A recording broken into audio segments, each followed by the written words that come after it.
할렐루야, 성도님들 반갑습니다. 한 해의 마지막 달인 12월의 첫 번째 월요일입니다. 한 해 동안 함께 해주신 우리 주님께 감사하며 또 매일의 묵상으로 우리에게 일용할 양식을 먹이심을 감사하며 남은 한 달을 은혜 가운데 잘 마무리하시기 바랍니다. 한 해 동안 말씀을 사모하며 또 묵상하며 나아가시는 여러분들을 주님의 이름으로 축복합니다. 오늘 본문은 시편 133편입니다. 본문을 먼저 읽고 어떤 묵상의 시간으로 나아가겠습니다. 보라, 형제가 연합하여 동거함이 어찌 그리 선하고 아름다운고, 머리에 있는 보배로운 기름이 수염 곧 아론의 수염에 흘러서 그의 옷깃까지 내림 같고, 헐몬의 이슬이 시온의 산들의 내림 같도다. 거기서 여호와께서 복을 명하셨나니 곧 영생이로다. 아멘. 시편 133편은 다윗의 시편입니다. 성전에 올라가는 시, 성전 순례의 시 중에 하나가 되어집니다. 이 시편은 연합과 또 교제의 아름다움과 기쁨을 오늘 노래하고 있습니다. 요즘 시대를 바라보면 좀 혼자 거주하는 그 인구가 점점 늘어나는 것 같습니다. 또 개인주의가 만연하여지고, 그래서 나 혼자 산다가 어쩌면 유행이 되고 점점 늘어가는 사회가 되어가고 있습니다. 하지만 시대와 상관없이 인간은 사회적 존재입니다.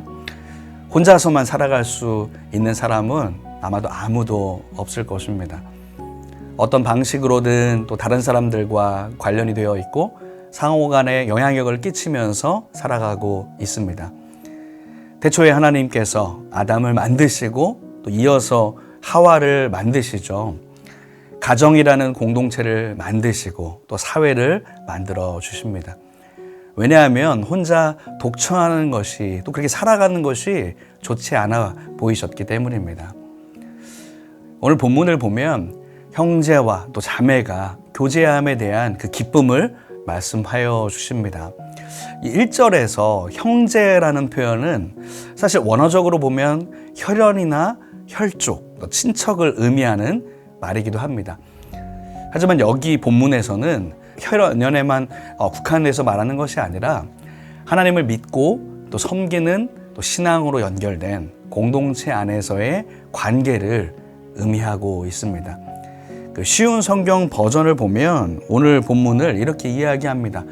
형제들이 함께 다정하게 살고 있을 때 그것이 얼마나 좋고 즐거운 일입니까? 이렇게 번역합니다.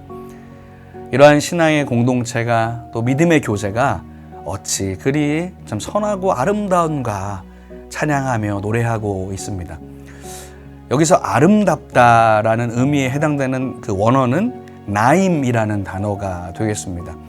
이 단어의 뜻은 즐겁다, 유쾌하다 이런 뜻을 갖고 있는 그 형용사입니다. 하나님 안에서 또 형제와 자매의 그런 교제하는 모습을 보니, 또 동거하면서 교제하는 모습을 보니 너무나 즐겁다, 또 행복하다라는 표현이 되겠습니다. 이러한 모습을 보는 이 시편의 저자 다윗의 마음이 너무나 즐겁다라는 표현이 되겠고, 또 우리를 바라보시는 그 하나님의 마음 또한 바로 그러하시다라는 것을 오늘 시편을 통해서 볼 수가 있습니다. 하나님께서는 자신의 백성들이 연합하고 교제하며 함께하는 것을 너무나 기뻐하십니다. 그러면 오늘 본문을 저희가 좀 더 보면서 성도의 연합과 교제에 대한 기쁨을 또 표현하는 또 두 가지 비유가 나오는데, 바로 기름과 이슬에 대한 것입니다.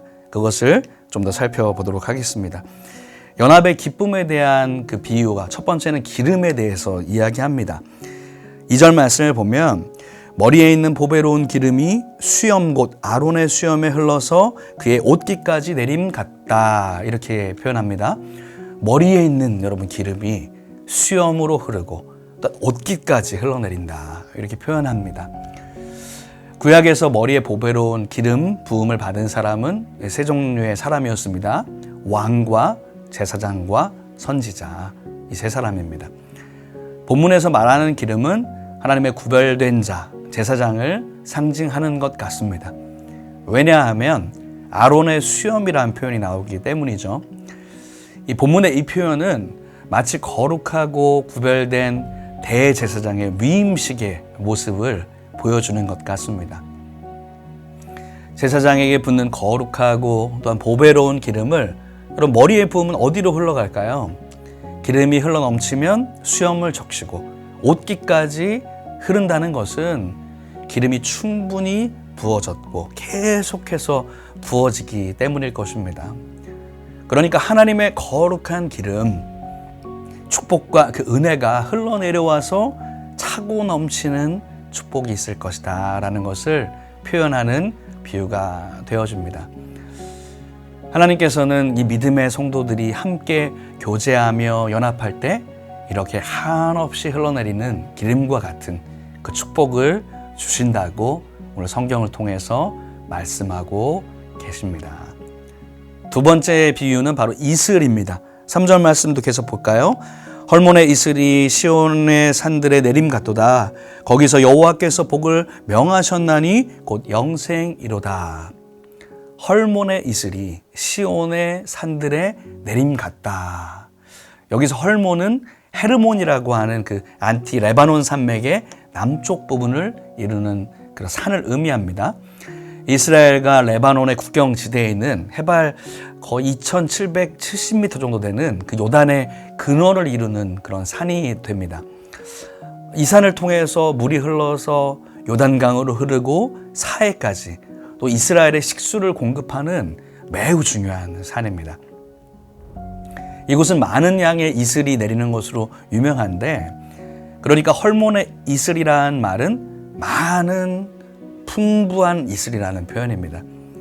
헐몬의 이슬과 또 시온의 산들에 대한 해석은 여러 가지로 할 수 있겠지만, 저는 오늘 말씀을 묵상하면서 앞에서 기름과 같이 하나님의 은혜와 축복의 상징으로 해석하고 싶습니다. 이슬이 모여서 흘러 넘쳐서 산에서 흘러내리고 그것이 땅을 적시고 요단을 지나 사해까지 그리고 시온산까지 흐름과 같은 축복이 함께한다는 그런 의미의 말씀이 되어집니다. 이렇게 제사장의 머리에 부어진 기름이 온몸을 적시듯이 헐몬산의 이슬이 흘러내려와서 시온산까지 적시듯이 하나님의 은혜와 축복이 흘러 넘치게 된다는 말씀을 오늘 우리에게 주고 계십니다. 여러분, 어떻게 할 때 그러합니까? 형제가 연합할 때에, 성도가 교제하고 함께 할 때에 그러한 축복을 내가 너에게 주겠다 말씀하십니다. 그런데 여러분, 오늘 이러한 축복을 비유한 이 두 가지 모두 거룩함과 또 하나님의 임재 가운데 주어지는 은혜임을 기억하시기를 바랍니다. 기름은 제사장, 또 예배를 섬기는 그 대제사장에게 부어진 기름이 되어집니다. 헐몬의 이슬이 결국 내리는 곳은 어디입니까? 시온의 산들. 시온은 하나님의 백성을 의미하는 단어이기도 하고 하나님의 성전과 하나님의 임재를 상징하기도 합니다. 그러니까 한마디로 말하면 성도의 만남과 교제는 하나님 안에서 이루어질 때, 하나님의 임재 안에 이루어질 때 그것이 진정 아름답다라는 것을 오늘 시편은 노래하고 있습니다.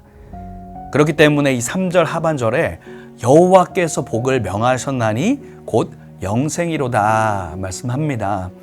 이런 교제의 만남은 하나님 안에서의 교제요, 하나님의 임재와 또 예배 안에서 연합이기 때문에 그것이 진정한 축복이요 영생의 축복이라는 것입니다. 사랑하는 성도 여러분, 오늘 말씀을 묵상하면서 우리의 믿음의 공동체와 또 믿음의 형제 자매들을 생각해 보았으면 합니다. 하나님이 허락하신 우리 교회, 또 교구, 또 사랑방, 공동체와 부서, 또 믿음의 지체들, 이런 믿음의 지체들 가운데 참된 연합과 교제가 선하고 아름답게 이루어지고 계십니까?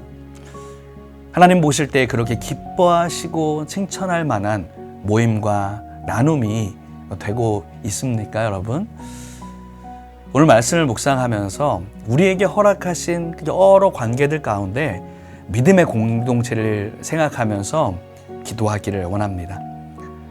하나님 보시기에 그 성도 간의 관계의 연합이 또 하나됨이 참 아름답게 이루어지기를 간절히 소망합니다.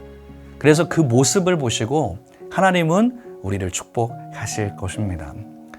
머리에 부은 그 기름처럼 그것이 온몸을 적시듯이 헐몬산의 이슬이 이스라엘 온 땅을 적시듯이 그렇게 우리의 공동체와 교회와 각 성도 간에 한없는 축복을 부어주실 것입니다.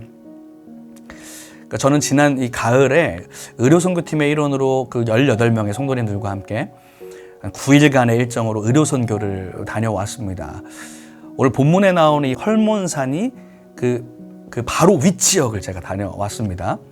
그곳이 정말 이게 비옥한 땅과 이게 산에서 그 내려오는 그 물의 공급으로 참 수확물이 풍성하기 때문에 과일도 참 너무나도 맛있고 참 이런 야채와 그런 것들이 풍성한 곳이었습니다.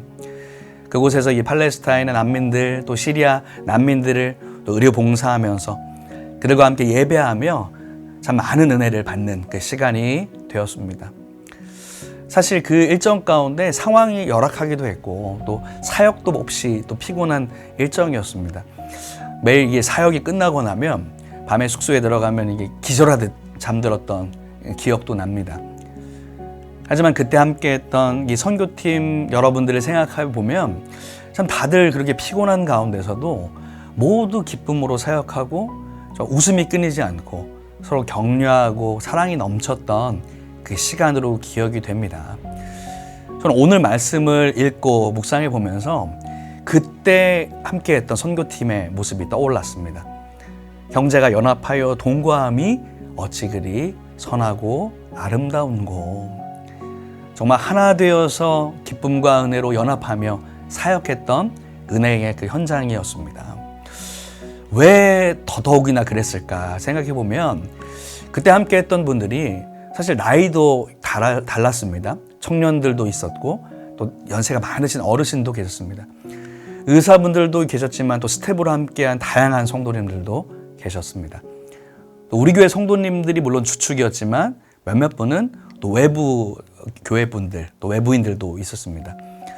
하지만 왜 그 모임과 그 사역이 그렇게 귀하고 가치 있었는가 하면 바로 하나님 안에서 모였기 때문입니다. 주님의 이름으로 모여서 함께 섬기고 예배하고 연합했기에 그 사역 가운데 더욱더 기름 부으심이 흘러 넘쳤던 것 같습니다. 그 주님의 은혜와 간증이 흘러 넘치는 그렇기 때문에 그 시간이 되었던 것 같습니다. 오늘 본문에 주신 말씀, 형제와 자매가 연합하여 함께함이 나에게 얼마나 선하고 아름다운가 기쁜가 말씀하시는 그 하나님의 마음을 여러분 기억하시기를 바랍니다. 바로 그렇게 우리를 바라보시며 사랑하시는 예수님의 마음을 기억하시길 바랍니다. 이렇게 사랑하며 아름다운 연합과 교제를 나누는 우리들을 향해 하나님께서는 넘치는 기름과 같은 넘치는 이슬과 같은 축복과 은혜로 한없이 부어주실 것입니다. 사랑하는 성도 여러분, 오늘 바로 믿음의 우리 지체들을 향해서 작은 것이라도 사람과 또 섬김의 말로 한번 실천해 보지 않으시겠습니까? 그리고 혹 불편해지고 또 어색해진 관계가 있다면 먼저 손을 내밀고 연락하거나 먼저 문자를 넣어보지는 않으시겠습니까? 우리의 교회가 또 교구와 사랑방이 공동체와 또 부서가 연합하고 하나 될 수 있도록 더욱 기도하고 또 하나님을 위한 실천으로 그것을 시작해 보시지는 않으시겠습니까? 그렇게 나아가는 우리를 향하여서 하나님은 어찌 그리 선하고 아름다운고 칭찬하시면서 흘러넘치는 은혜로 채우실 줄 믿습니다. 이것은 하나님의 기쁨이 되실 뿐만 아니라 나에게도 우리에게도 큰 기쁨이 될 것입니다. 아름답다라는 단어, 나임의 뜻은 즐겁고 또 유쾌함을 내포하는 단어라고 제가 초반에 말씀드렸었죠. 이러한 연합과 하나됨은 바로 하나님의 즐거움이 되고 또 우리에게 즐거움과 유쾌함이 되어서 서로에게 큰 기쁨이 될 줄로 믿습니다. 이제 12월입니다. 날씨는 추운 겨울이지만 주님이 주시는 그 사랑과 은혜의 따뜻함으로 충만한, 그리고 그 은혜를 우리 사랑하는 믿음의 지체들, 형제와 자매들에게 나누시는 여러분 되시기를 주님의 이름으로 축원합니다. 기도하겠습니다. 사랑과 은혜의 하나님 아버지, 오늘 주신 말씀을 기억하며 믿음의 형제 자매들, 지체들을 위해 기도합니다. 하나님, 바라기는 우리 교회가, 우리 교구와 사랑방과 공동체와 각 부서가 더욱 하나 되게 하여 주시옵소서. 믿음의 형제와 자매들이 먼저 연합하게 하여 주옵소서. 우리의 연합과 하나됨을 통해서 주님의 기쁨이 되게 하시고 하나님의 흘러넘치는 축복을 받는 우리가 되게 하여 주옵소서. 예수님의 이름으로 기도합니다. 아멘.